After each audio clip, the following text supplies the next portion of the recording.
Hi, fellow home isolators. I'm sure, like me, a lot of you guys are getting a little stir crazy.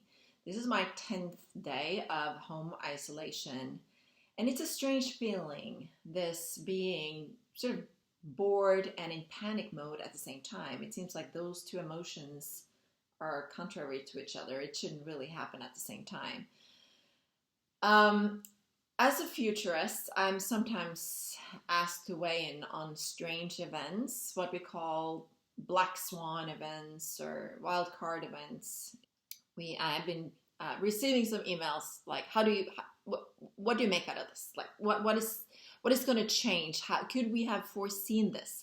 Could we have seen this coming? And what are going to happen, or how are we likely to come out of this crisis, this coronavirus COVID-19 crisis? So I had a very meaningful, interesting conversation with Nick Badminton, who's another futurist. He runs a podcast called Exponential Minds. I'll put a link down here. And I was interviewed for his podcast last week, where we started to discuss some topics that I'm starting to see being themes in a lot of articles right now. I think one of the most important things is not to be able to necessarily predict when we're getting out of this crisis, how long it's going to take, although it would be great to know that. Nobody can know that. We don't know the full extent of it. But I think in order to process our own emotions, I think it's important to sort of think through the various scenarios. Because even if you are in absolutely no control right now, you will feel a little bit more sense of control, a little bit more sense of agency. So I would encourage you guys to really think through the various scenarios that can take place, both the good ones and the bad ones, and especially those in the middle. And although the word opportunism has sort of a very negative connotations to it, I think it's important to think a little bit opportunistic now. And I mean that in a positive way. I think this is the time to think about how we can reset society. Reset society to something that is a little bit more sustainable than the path that we're on. So the first question, could this have been foreseen? Could this pandemic have been predicted? And the answer is yes. And there have been epidemiologists that have predicted this for a long time. They didn't know exactly when it would happen, but they knew for sure that something like this would happen. When it comes to predicting the exact outbreak of it, there were actually some artificial intelligence that were able to discover some patterns, and that's what machine learning algorithms do, right? They pick up patterns. They use natural language processing. They look at all sorts of data, structured and unstructured data, and it puts it together and uses all sorts of Bayesian and stochastic simulation model to see what might happen and what is likely to happen. So this particular artificial intelligence called Blue Dot, it's a company in Canada, had picked up an interesting pattern of some unusual outbreaks of pneumonia in the Wuhan, around a market in Wuhan, China. And this is several months ago. The fact is, if we had acted on that information, or if that information had been acted on, we would probably not be here today where we are. So the question then arises, why aren't we doing this more often? Why isn't artificial intelligence being deployed more often to predict these outbreaks? Because this is obviously not the first and not the last epidemic that we're going to have to deal with. Well, one of the reasons is, at least here in the United States and in Europe and in a lot of countries, the data that you need to process in order to find important medical information is protected with a lot of privacy concerns, obviously. And even it turns out that even if you strip out names and physical addresses and even zip codes, you can still actually, reconfigure and figure out who are these people. And obviously, medical data is very protected. It's very private, and it's not enough to just take the medical data itself. It's not enough to say, okay, we have these many people who had the symptoms of E. coli or salmonella, because we need to know the metadata. We need to know around the geolocation where they live. We need to know, their gender, their age, what are some of the pre-existing conditions, and it takes about 6 data points to figure somebody's identity. Now, the good thing about it is that there's a lot of anonymization methods that are being deployed at the moment, and I'm not going to go into details about that, but you can actually even use neural networks to kind of create proxy data or dummy data that muffles identities, but you still are able to figure out, find out what you need to find out, to see the trends. So the next question is, how are we coping? Like, how are humans coping, and how are we reacting to this pandemic? Are we doing what we're supposed to do? And are we seeing some of the existing fault lines being either bridged over or even deepening and widening? This pandemic is coming at a time when we have not been more polarized as a society. There has not been more distrust. If you look at Edelman's trust barometer, you can see it's at an all-time low. People are not having trust in neither businesses or governments or even each other.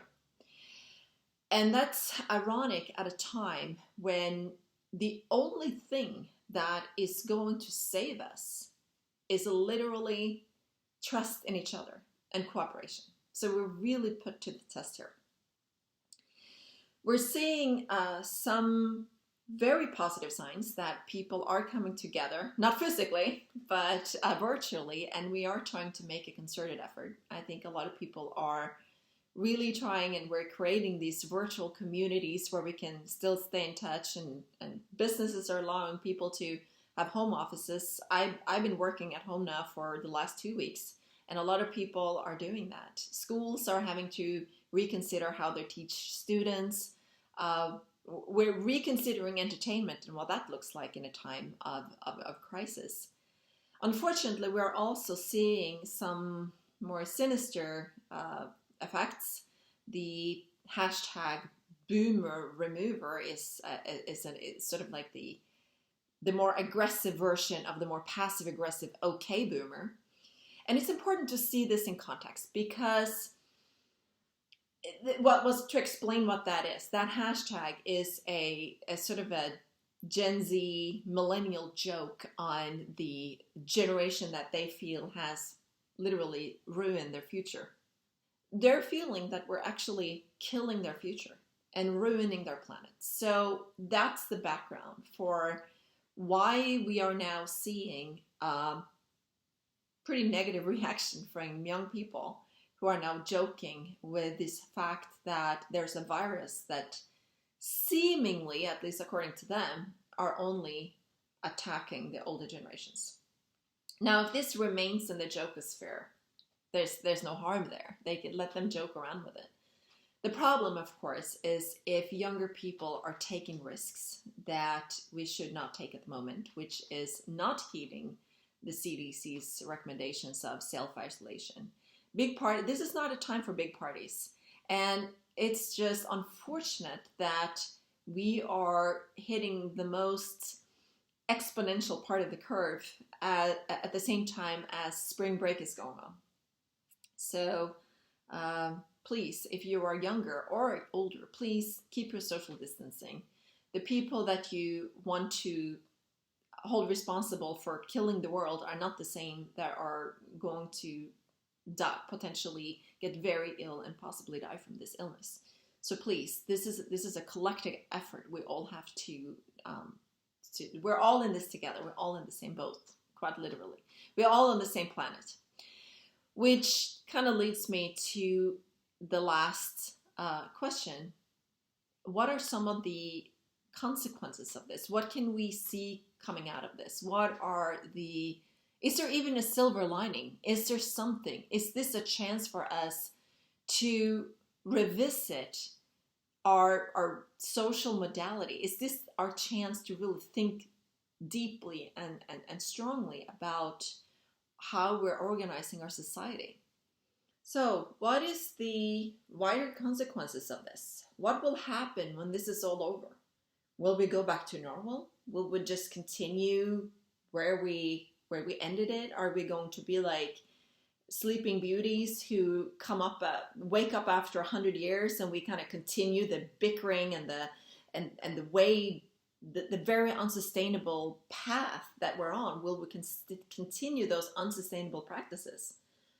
Or will we use this opportunity to learn something? Will we use this opportunity to actually create a more sustainable way of living? Because as we're sent to our rooms, as Mother Earth is literally giving us a timeout, she's healing. Our planet is healing right now because we have reduced our travel, we have reduced our production. Because of this, we're seeing NASA is able to produce pictures where it proves that, it shows that our emissions are down with 50%. 200 million tons of carbon dioxide has been prevented from being released into the atmosphere in China alone. And now if this is allowed to go on for a couple of months, we will actually see some benefits from this. And this is exactly what we said last year that we were not able to do. Well, look at us now, we're doing it. Does it come with huge costs? Absolutely.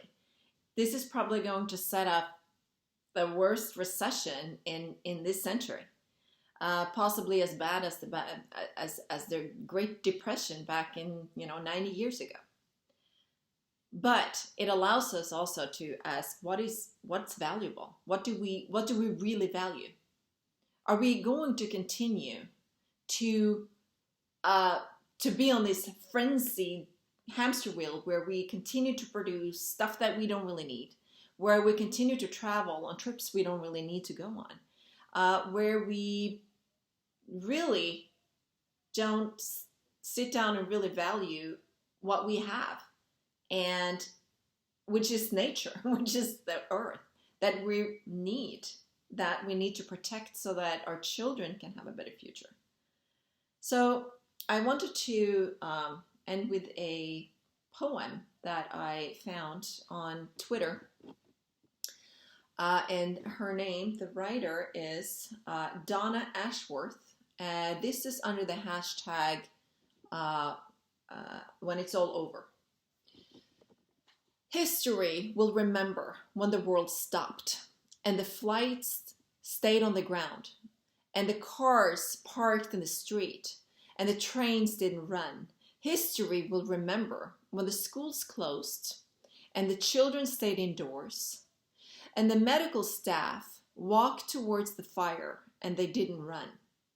History will remember when the people sang on their balconies in isolation, but so very much together in courage and song.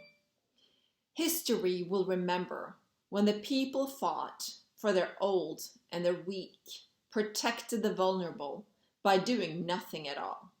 History will remember when the virus left and the houses opened and the people came out and hugged and kissed and started again, kinder than before.